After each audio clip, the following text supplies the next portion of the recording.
ಸೂತ್ರ 5. ಅನಿತ್ಯ ಅಶುಚಿ ದುಃಖಾನಾತ್ಮಸು ನಿತ್ಯ ಶುಚಿ ಸುಖ ಆತ್ಮ ಖ್ಯಾತಿರವಿದ್ಯ.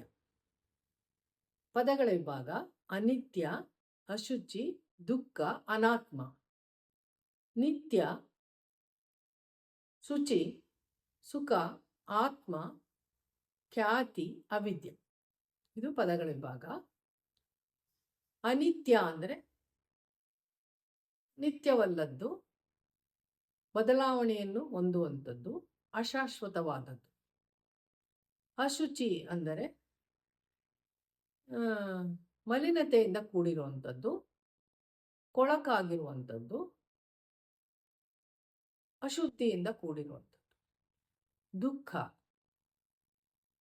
ಖ ಎಂದರೆ ಇಂದ್ರಿಯ, ಇಂದ್ರಿಯ ಜೊತೆಲಿ ಮನಸ್ಸು ಕೂಡ ಇರುತ್ತದೆ, ಯಾಕಂದರೆ ಮನಸ್ಸು ಉಭಯೇಂದ್ರಿಯ.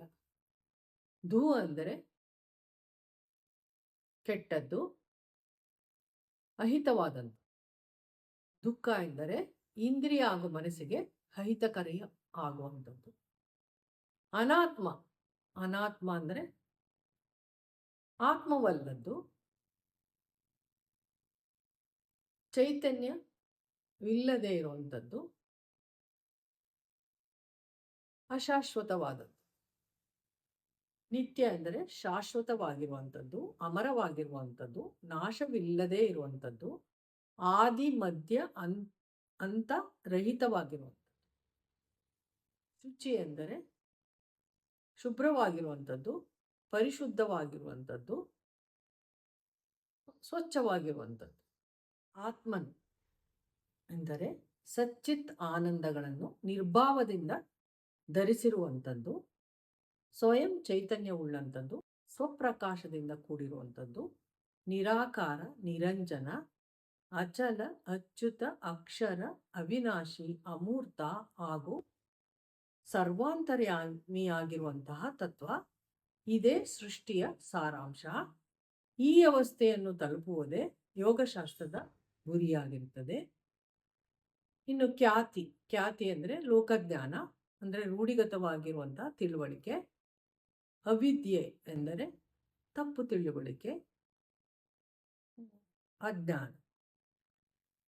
ಭಾವಾರ್ಥ: ಈ ಸೂತ್ರದಲ್ಲಿ ಅವಿದ್ಯೆಯ ಪ್ರತ್ಯಕ್ಷ ಸ್ವರೂಪವನ್ನು ನಿರೂಪಿಸಲಾಗಿದೆ.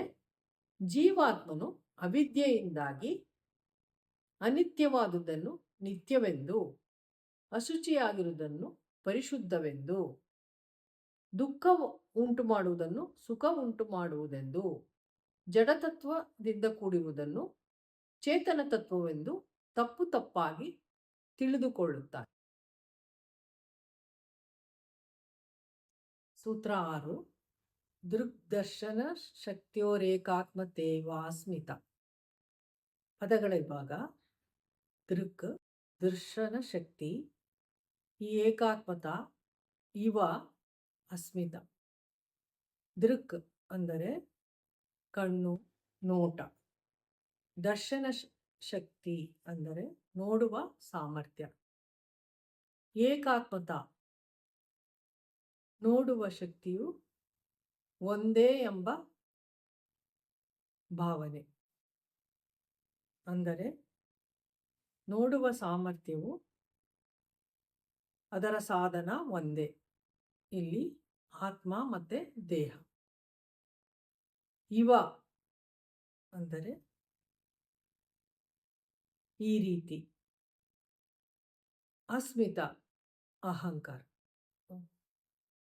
ಭಾವಾರ್ಥ: ಇಂದ್ರಿಯಗಳಿಂದ ಉಂಟಾಗುವ ಜ್ಞಾನ ಅಂದರೆ ನೋಡುವಿಕೆ, ಕೇಳುವಿಕೆ, ರಸಜ್ಞಾನ, ಇನ್ನಿತರ ಜ್ಞಾನಗಳು ಆತ್ಮತತ್ವದ ಸಂಪರ್ಕದಿಂದಲೇ ಸಾಧ್ಯವಾಗುತ್ತದೆ. ಜೀವಾತ್ಮನು ಈ ಮೂಲ ತತ್ವವನ್ನು ಸಾಮರ್ಥ್ಯವನ್ನು ಪರಮಾತ್ಮನಿಂದಲೇ ಪಡೆದುಕೊಂಡಿರುತ್ತಾನೆ. ಆದರೆ ಬರಬರುತ್ತಾ ಅವನು ಈ ಮೂಲತತ್ವವು ಪರಮಾತ್ಮನಿಂದಲೇ ಸಾಧ್ಯ ಎಂಬುದನ್ನು ನಿರ್ಲಕ್ಷಿಸುತ್ತಾ ಇದು ತನ್ನಿಂದಲೇ ಆಗುತ್ತಿದೆ ಎಂದು ತಪ್ಪು ತಪ್ಪಾಗಿ ತಿಳಿದುಕೊಳ್ಳುತ್ತಾನೆ. ಮುಂದೆ ಅವನಿಗೆ ಉಂಟಾಗುವ ಅಥವಾ ಉತ್ಪನ್ನವಾಗುವ ಶರೀರಗಳಲ್ಲಿ ತಾನೇ ಅಧಿಕಾರವನ್ನು ಚಲಾಯಿಸತೊಡಗುತ್ತಾನೆ. ಅಂದರೆ ತಾನೇ ಇದೆಲ್ಲದಕ್ಕೂ ಕಾರಣ, ತನ್ನಿಂದಲೇ ಇವೆಲ್ಲ ಸಾಧ್ಯ. ಈ ರೀತಿಯಾಗಿ ಅಹಂಕಾರವನ್ನು ಬೆಳೆಸಿಕೊಳ್ಳುತ್ತಾ ಬರುತ್ತಾನೆ. ಈ ಭಾವಕ್ಕೆ ಅಸ್ಮಿತಾ ಎಂದರೆ ಅಹಂಕಾರ ಅನ್ನುವುದು. ಇದು ಅವಿದ್ಯೆಯಿಂದ ಉಂಟಾಗುತ್ತದೆ. ಇದರಿಂದ ಕ್ಲೇಶವು ಉತ್ಪತ್ತಿಯಾಗುತ್ತದೆ.